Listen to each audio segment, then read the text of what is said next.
चंद्रयान 3 जिस तरीके से दहाड़ मारता हुआ चंद्रमा की सतह की तरफ बढ़ रहा था, ठीक उसी स्पीड से करोड़ों भारतवासियों के दिल की धड़कनें भी बढ़ रही थीं।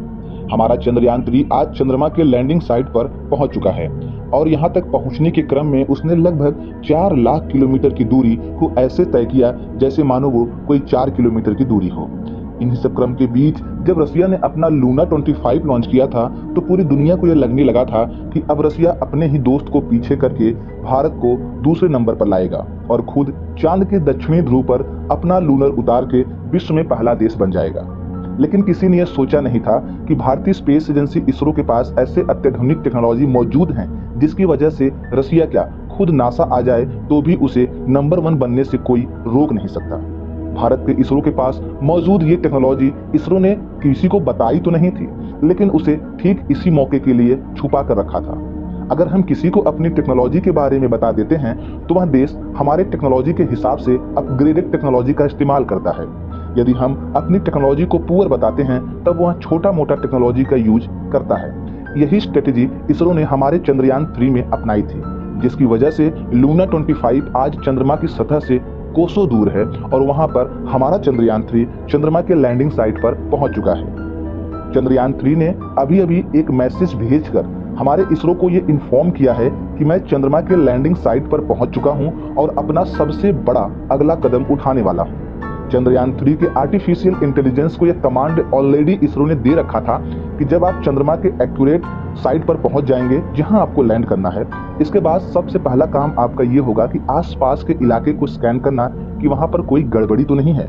अगर आपको कोई गड़बड़ी नहीं लगती है तो आप अपने लैंडिंग के अगले प्रोसीजर को शुरू कर सकते हैं। हमारे चंद्रयान 3 ने कुछ दिन पहले से ही यह काम करना तो शुरू कर दिया था, लेकिन जब कल हमारा चंद्रयान 3 लैंडिंग साइट पर पहुंचा था तो वहां पर हो रही उल्टी बारिश को देख करके उस लैंडिंग साइट को छोड़ के आगे निकल गया था। लेकिन जब फिर घूमकर वह दोबारा उस लैंडिंग साइट पर आया तो वहां पर उल्टी बारिश बंद हो चुकी थी और सभी चीजें स्कैन करने के बाद हमारे चंद्रयान 3 ने इसरो को यह संदेश भेज दिया था कि अब हम लैंड होने के लिए तैयार हैं और मैं अपना अगला प्रोसीजर शुरू कर रहा हूं।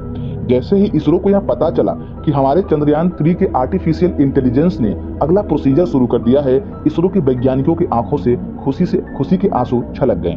वहीं लूना 25 को लॉन्च करने वाले वैज्ञानिक और रसिया में तो मानो हड़कंप ही मच गया। रसिया के वैज्ञानिकों के ऊपर बार बार रसिया की जनता का दबाव बढ़ रहा है कि लूना 25 को अपने मैक्सिमम स्पीड पर भेजकर भारत के चंद्रयान 3 से पहले वहां पर लैंड कराया जाए। लेकिन यह संभव हो ही नहीं सकता, क्योंकि लूना 25 दरअसल इतना ज्यादा दूर है कि चंद्रयान 3 को पाने की बात तो बहुत दूर की है, उसे देख भी नहीं पा रहा है। और उधर हमारा चंद्रयान 3 लैंडिंग साइट पर एक अपना अगला कदम उठाने जा रहा है। तो सबसे बड़ा सवाल यहाँ पर यह उठता है कि चंद्रयान 3 अब ऐसा कौन सा लैंडिंग प्रोसीजर ऑन कर दिया है जिसकी वजह से अब पूरे भारतवासी ये मान चुके हैं कि लूना 25 इसरो को पीछे नहीं कर पाएगा। इस सवाल का जवाब हम जानेंगे इस वीडियो में, तो इस वीडियो को आप लोग अंत तक जरूर देखें। साथ ही साथ यदि आप हमारे चैनल पर नए हैं और अभी तक सब्सक्राइब नहीं किया है तो नीचे लाल कलर का बटन दबाकर हमारे चैनल को तुरंत सब्सक्राइब कर लें और इसरो के दिन रात कड़ी मेहनत के खातिर कमेंट बॉक्स में जय हिंद जय इसरो लिख करके इस वीडियो को अपना एक लाइक जरूर दें। दोस्तों, आप सभी लोगों को पता होगा कि जब हमारा चंद्रयान 2 फेल हुआ था उसके बाद इसरो ने यह कसम खा ली थी। डॉक्टर के सिवान तो मोदी जी के सामने रोने लगे थे और वहीं पर उन्होंने ये कसम खाई थी कि अब हम जब चंद्रयान 3 बनाएंगे तो उसमें कोई गुंजाइश छोड़ेंगे ही नहीं। इसीलिए चंद्रयान 3 जब बनाया जाने लगा तब इसरो के चीफ तो बदल गए। इसरो के चीफ पहले डॉक्टर के सिवान थे, उनको बदल के डॉक्टर एस सोमनाथ आए, लेकिन फिर भी डॉक्टर के सिवान को चंद्रयान 3 से अलग नहीं किया गया क्योंकि उन्होंने चंद्रयान 2 को बनाया था और उनके पास बहुत ज्यादा एक्सपीरियंस था। इसलिए जब ये भारत के दोनों महारत्न डॉक्टर एस सोमनाथ और डॉक्टर के सिवान मिलकर चंद्रयान 3 को बनाने लगे थे, तभी उन्होंने डिसाइड किया था कि इसमें हम ऐसी कोई गुंजाइश नहीं छोड़ेंगे कि भविष्य में कोई भी देश हमें ओवरटेक कर सके। इन सभी चीजों को उन्होंने बारीकी से अध्ययन किया। अध्ययन करने के बाद हमारा चंद्रयान 3 3.5 साल की कड़ी मेहनत में बनकर तैयार हुआ। कोरोना के समय जब पूरी दुनिया लॉकडाउन से गुजर रही थी, सब अपने घरों में पैक थे, तब इसरो के वैज्ञानिक इसरो के ऑफिस में पैक थे और वो दिन रात कड़ी मेहनत करके चंद्रयान 3 का निर्माण कर रहे थे। जब कड़ी मेहनत के बाद हमारा चंद्रयान 3 लॉन्च हुआ तो अचानक से रसिया को यह सूझा कि हम भी अपना मून मिशन लॉन्च करेंगे। जबकि देखा जाए तो रूस पिछले 47 सालों से ऐसा कोई मून मिशन नहीं भेजा था, लेकिन अचानक से जब उसे लगा कि दुनिया में तो फर्स्ट और सेकंड हमेशा अमेरिका और रूस ही आते रहे हैं, तो भारत कैसे आ सकता है। तो उन्होंने आनन फानन में अपने लूना 25 को बिना शोर किए लॉन्च कर दिया। अब इस शांति में किए गए लॉन्च को देख करके पूरी दुनिया को लगा कि अब चंद्रयान 3 तो पीछे ही हट जाएगा। लेकिन दरअसल भारत के खुफिया विभाग ने पहले ही इसरो को यह जानकारी दे दी थी कि रसिया लूना 25 को अपने 47 सालों बाद लॉन्च कर सकता है, क्योंकि चंद्रमा के जिस दक्षिणी छोर पर भारत उतर के विश्व में अपना नाम रोशन करना चाह रहा है, उस जगह पर रसिया खुद जाना चाह रहा है। इस बात की भनक जब इसरो के चीफ को लगी थी, तभी उन्होंने यह डिसाइड कर लिया था कि अगर रसिया अपना लूना 25 लॉन्च करता भी है, तब भी हम पीछे नहीं हटने चाहिए। तुरंत ही उसमें मोनो इंजन का इस्तेमाल करके हमारे चंद्रयान 3 में 250 से ज्यादा सेंसर लगा दिए गए, ताकि ऐसे ही ऐन मौके पर लूना 25 को पीछे किया जा सके।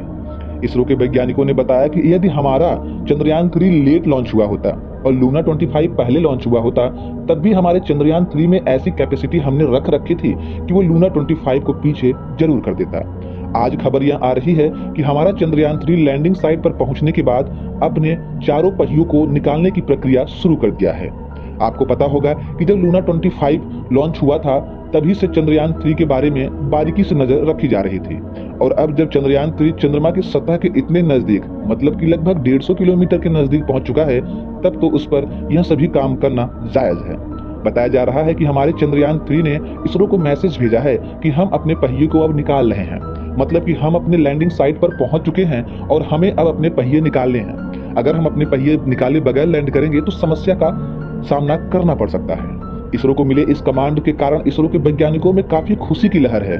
कुछ वैज्ञानिक तो इस कमांड को देखते ही रोने लगे, क्योंकि उन्होंने जिस मेहनत से हमारे चंद्रयान 3 को बनाया है, उस मेहनत को अगर आप फील करेंगे तो आपके भी रोंगटे खड़े हो जाएंगे।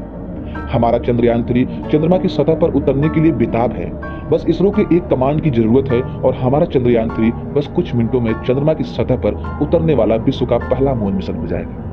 हमारे चंद्रयान 3 के जो चारों पहिए निकाले गए हैं, उन पहियों का बेसिकली काम ही यही है कि जब हमारा चंद्रयान 3 चंद्रमा की सतह पर लैंड करेगा, तब अगर चंद्रमा की ग्रेविटी की वजह से इधर उधर लड़खड़ाता है, तो उसमें लगे 360 डिग्री पहिए उन्हें सपोर्ट करेंगे, और जिसकी वजह से वो कभी भी लड़खड़ा नहीं पाएंगे। चंद्रयान 3 में भारत ने 360 डिग्री की पहिए लगा करके विश्व में पूरे विश्व को एक संकेत दिया है कि हमारे पास भी ऐसी टेक्नोलॉजी है जिससे हम 360 डिग्री के पहिए बना सकते हैं। दरअसल 360 डिग्री का पहिया एक ऐसा पहिया होता है जिसकी वजह से आप किसी भी दिशा में गिर नहीं सकते। हमारे कार में, हमारे मोटरसाइकिल में जो पहिए लगे होते हैं वो गोल तो होते हैं, लेकिन 360 डिग्री नहीं होते हैं। लेकिन हमारे चंद्रयान 3 में जो पहिए लगे हैं वो 360 डिग्री हैं। आप देखेंगे कि जब हम मोटरसाइकिल को खड़ी करने की कोशिश करते हैं, तो अगर हम उसे सपोर्ट न दे तो वो गिर जाता है, क्योंकि उसमें 360 डिग्री पहिया नहीं लगा रहता है। हम देखते हैं अगर हम अपने कार को खड़ी किए हुए हैं और कई लोग मिलकर अगर कार को पलटना चाहें तो पलट जाता है, क्योंकि उसमें 360 डिग्री के पहिए नहीं लगे हैं। ऐसा पहिया विश्व में सिर्फ 2 ही देश के पास था, एक रूस और दूसरा अमेरिका के पास। लेकिन भारत ने चुपके से 360 डिग्री के पहिए का निर्माण करके पूरी दुनिया को चौंका दिया है। अब चंद्रयान 3 के अंदर खुल रहे 360 डिग्री पहिए का बेसिकली काम ही यही है कि किसी भी कीमत पर चंद्रयान 3 को हम पलटने नहीं देंगे। अब इसके बाद चंद्रयान 3 ने जो कमांड इसरो को भेजा है, उससे इसरो काफी खुश दिखाई दे रहा है। खुद प्रधानमंत्री नरेंद्र मोदी ने इसरो को इस काम के लिए बधाई दी है और बताया जा रहा है कि अब हमारा चंद्रयान 3 बहुत ही जल्द लैंड करने वाला है। देखिए, जब हमारे चंद्रयान 3 के सामने कोई कंपटीशन नहीं था, तब हमारा चंद्रयान 3 कब लैंड करेगा, कितने बजे लैंड करेगा, इन सभी चीजों में क्लैरिटी थी। लेकिन जब से लूना 25 लॉन्च किया गया है, चंद्रयान 3 के सारे काम को करने के बाद बताया जा रहा है, ताकि पूरे विश्व को यह पता ही न चल पाए कि एक्चुअल में हमारा चंद्रयान 3 कर क्या रहा है। अगर आप इसरो के इस खुफिया विभाग से और इस खुफिया काम से खुश हैं, तो कमेंट बॉक्स में जय हिंद जय इसरो जरूर लिखें और अगली अपडेट के लिए हमारे चैनल को सब्सक्राइब जरूर करें।